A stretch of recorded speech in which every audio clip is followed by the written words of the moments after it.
شاه سوڵتان حسێن نمونە نۆ کە لە منار لەسەری کورد 1930 کۆچی.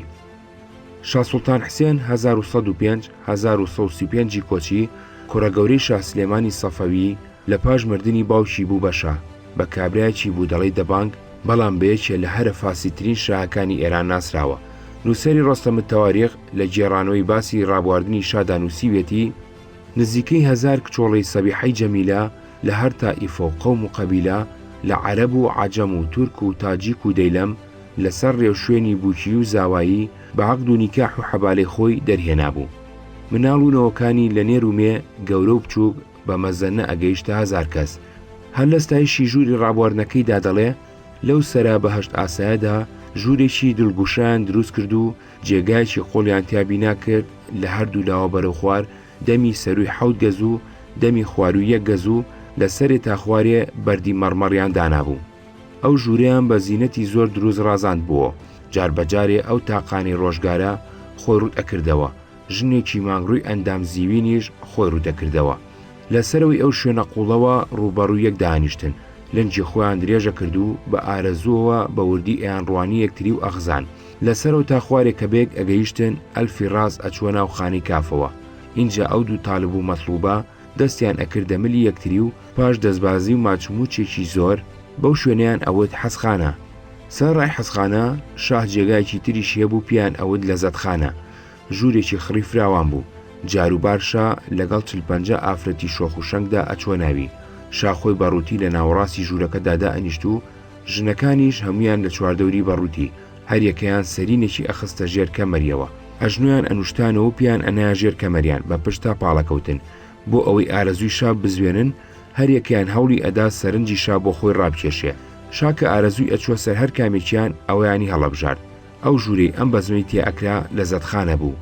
لە سەردەمی ئەم شاهەدا ئیمپراتۆری سەفەوی گەیشت بۆ دوایین قۆناغی داوەشان و لە ئەنجامی هێرشی ئەفغانەکاندا بنەماڵی سەفەوی هەم شاهێتیان لەدەستدا و هەم بڕانەوە.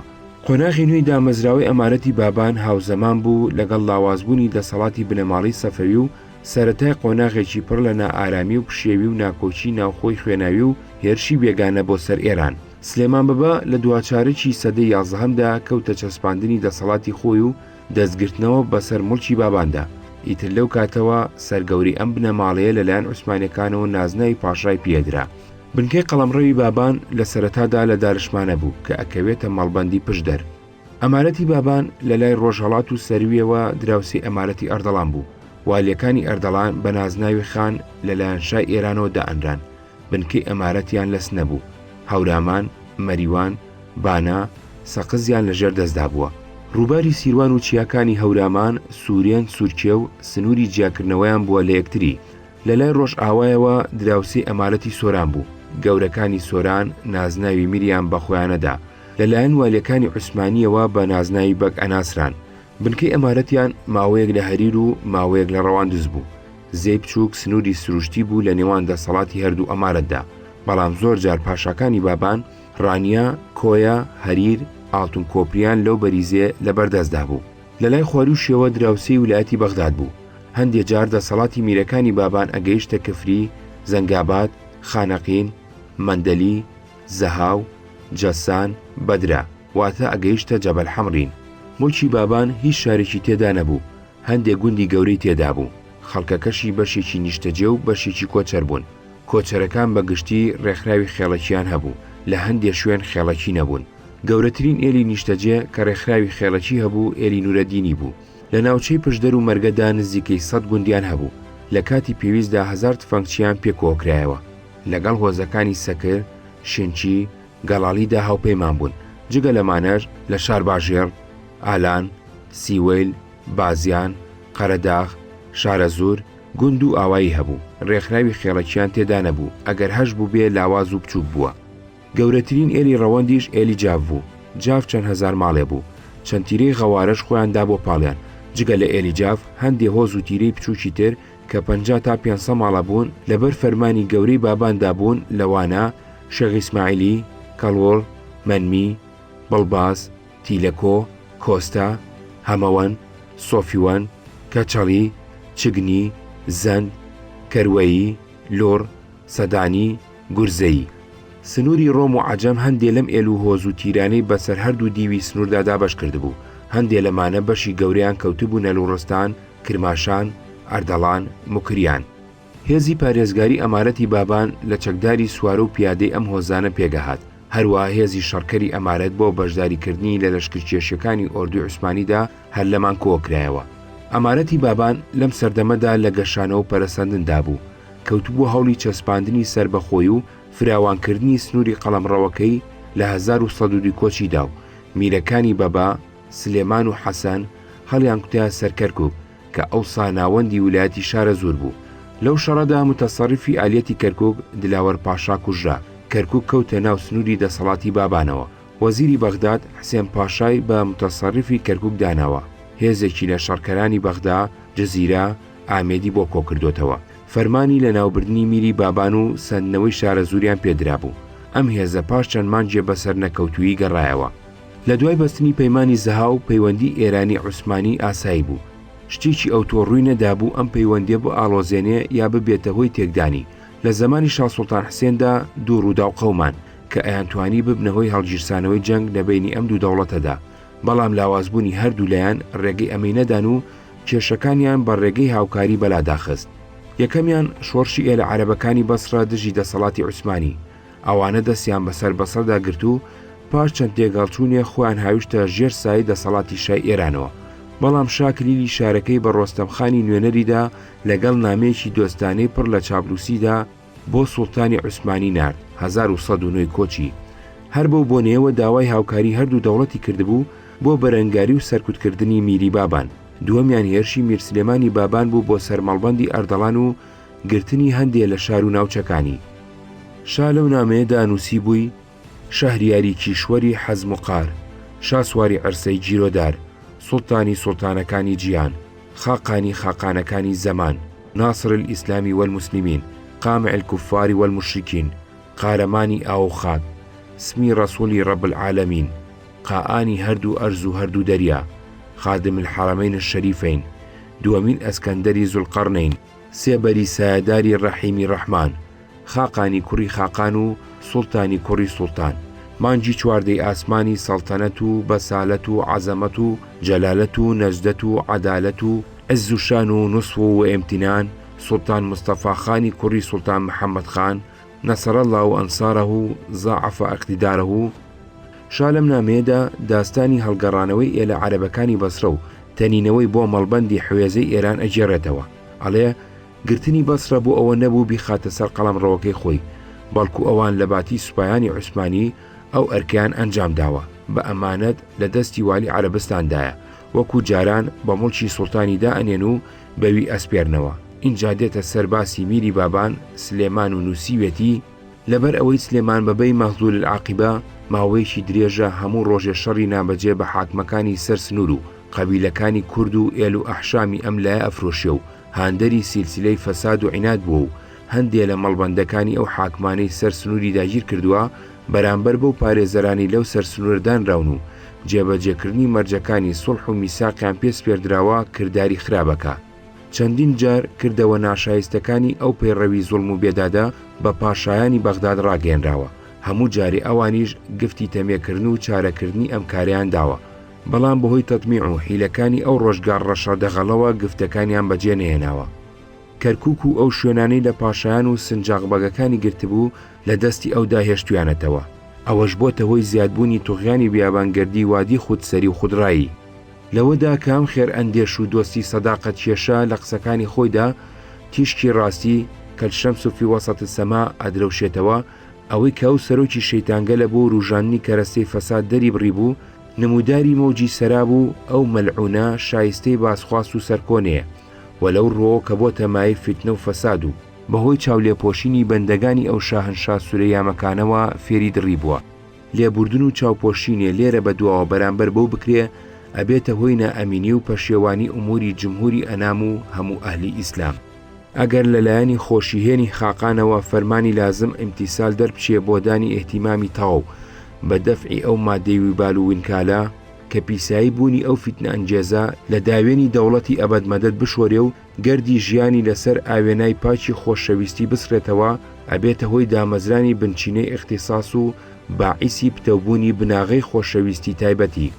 هەڵگری نامەی محەممەد عینوان، ئیالەت و شەوکەت پەنا ڕۆستەمخان مەموری گەیاندنی هەندێک قسەی دۆستانەیە.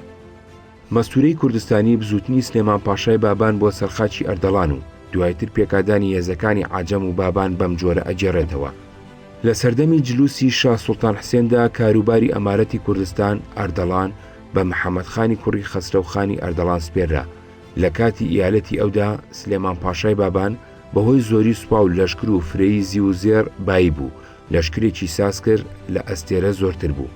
لە وڵاتەکانی ڕۆم و ئێراندا کەوتە تاڵان و ڕاوڕوود، بانجی سەرەڕۆی و یاخێتی بەگوێی دانیشتوانی هەردوو وڵاتدادا. سەرەتا بە سوپایەکی لە ژمارە بەدەر بەرەنگاری وەزیری بەغداد بووە و پاش تێگەڵچوون وەزیر بە تێکشکاوی هەڵات. دوای ئەوە بەنیازی گرتنی کوردستانی ئەردەڵان ئەو سوپا گەورەی جوڵان دەستی داگیرکردنی بۆ ئەو سنوورانە درێژ کرد و دەرگای فیتنە و فەسادی کردەوە. هەر لە سەرەتاوە هەورامان و مەریوان و سەقزیان گرت. تەمرخانبەجی کوڕی زۆراب سوڵتانی کوڕی کەلب عەلیخانی والی کە لە سەقز و سیاکۆ بوو، هەروەها ئیبراهیمبەجی میر ئەسکەندەری دەسەڵاتداری مەریوانیان کوشت. سەرنجام کە هەواڵی ڕابوون و ڕاپەڕینی سلێمان پاشا بەگوێی شاه سوڵتان حسێن گەیشت، لەو ڕووداوە شڵەژا. عەباس قولیخانی قاجاری بەسەرداردانا بە سوپایەکی زۆر و لەشکری زیاد لە ڕادە و ژمارە بۆ لە ناوبردنی فیتنەی سلێمان پاشا بۆ یارمەتیدانی سوپای ئەردەڵان نارد. کە مەوکیبی سوپای قزڵباش و قشوونی ئەردەڵان گەیشتنە مەریوان، سلێمان پاشا هەنگاوی ئازایەتی و جوامێری بۆ پێشۆنا و تێگەڵچوون لە نۆهەمی مانجی محەڕەم ساڵی 1300دا بێگومان ئەم ساڵە هەڵی چاپە. هەنگامەی جەنجی دلێران لە بروسکەی تێغ و شریخەی سەران گەرم بوو. لە بەیانیەوە تا ئێوارێ خەنجەری دلێران کاری لە یەکتری ئەکرد و شمشێری دلاوەران گیانی ئەکوشت و سەریەپەڕاند. هیچ کامیان سەر نەکەوتن. ڕۆژی دوایی دەهەمی مانجی ناوبراو بوو، دووبارە هەردوو لا تەپڵی شەڕیان لێدا و ریزیان بەست. وەکو نێرە شێر پەلاماری لەشکری یەکتریاندا، سلێمان پاشا خۆی لە پشتی هێرشەکەەوە هاتە پێشەوە. پیاوانە و دلێرانە کەوتە شەڕەوە و ئازایەتی نوان. چەندەها سەری سوارانی ناودار بە زۆری بازووی کەوتە سەر ئەرز. دوایەکەی چونکە فەتح و زەفەر بەندە بە تەقدیرەوە، نەک بە زۆری بازووی دلێرانی ڕۆستەم ئاسا و هێزی شمشێری شێرانی پڕهونەر، شەماڵی سەرکەوتن لە ئاڵای دەوڵەتی عەباس قولی خان هەڵی کرد. سلێمان پاشا و لەشکرەکەی تێکشکان و بەزین. زۆری سەرکردەکانیان کوژران و بەدیل گیران و بریندار بوون و گیران. ئەوانەی لە شیر ڕزگاریان بوو بە هەزار فرت و فێڵ گیانی خۆیان دەرباز کرد. خێوەت و بارەگا و ئەموال و ئەسبابی خۆیان بەجێهێشت و بەرەولای ڕۆم و قوستەنتین ڕایان کرد و هەڵاتن. قاسم سوڵتانی هەورامی پاش حەسانەوە لە ماندوێتی شەڕ و گۆڕانی هەنگامەی شەڕ بە خۆشی و بەزم بەهۆی کۆنەقینەوە لە بنەماڵی ئەردەڵان سەبارەت بە ناپاکی و نادروستی باوەڕ بە سەرداری قەزڵباش ئەڵێ کە بەهۆی تەعەسوبی دراوسێتی و هاومەزەبی و بەهۆی گوێنەدانە هاوسێتی و دووربیرکردنەوە، سوپای ئەردەڵان وازی لە ڕێوشوێنی دۆستایەتی و ئاشنایەتی لەگەڵ دلێرانی بەبە نەهێناوە و بە هیچ جۆرێ بەنیازی جەنگ دەستی شەڕیان لێ نەکردوێتەوە و لە پێکادانی ناونەنگدا بە هیچ شێوەیەک بەشداری جەنگ نەبوون. عەباس قولیخانی قاجار کە سەردار و بە زیاد ئۆغڵی بەناوبانگ بوو، بە دوو زمانی قاسم سوڵتان وروژە لەسەری موسڵمانانی بێگوناهی سنا کە لە منارێکی دروست کرد. سەری قاسم سوڵتانیشی وەکو بەیداغ بەسەر بەرزایی سەرەکانی ترەوە هەڵواسی. فرد هەرکەس چی بچێنێ ئەو ئەدورێتەوە. مێژونووسانی ئەردەڵان ئەڵێن لەو بەزمەدا 1500 کەس لە کوردەکانی ئەردەڵان کوژراون و زیاد ئۆغڵی گردێکی لە کەلایان دروست کردووە کە لە ناو خەڵکدا بە کوڵینکۆ بەناوبانگ بووە. وەکو شای ئێران خواستبووی، دەوڵەتی عوسمانی حەسەن پاشا یەکێ لە پاشا بەتوانەکانی کردە وەزیری بەغداد و ئەرکی سەرکوتکردنی ئێلەکانی کورد و عەرەب و جێگیرکردنی دەسەڵاتی عوسمانی پێسپێررا. هەردوو دەوڵەت کەوتنە هاوکاری بۆ لە ناوبردنی سلێمان پاشا. حەسەن پاشا خۆی بەقین بوو لە سلێمان پاشا، شکاتی شای ئێرانیشی هات بۆ سەر. لەلایەن عوسمانیەوە حەسەن پاشای وەزیری بەغداد کەوتە سەرکوتکردنی کوردەکانی سنجار و سۆران و عەرەبەکانی لای بەسرا. لەلایەن عەجەمە و حسێنخانی لۆر نێردرایە سەر شارە زۆر، کەوتە تاڵان و کوشتنی خەڵک. ئێلی بڵباسی هەتا ئاک و قەندیل ڕاونا.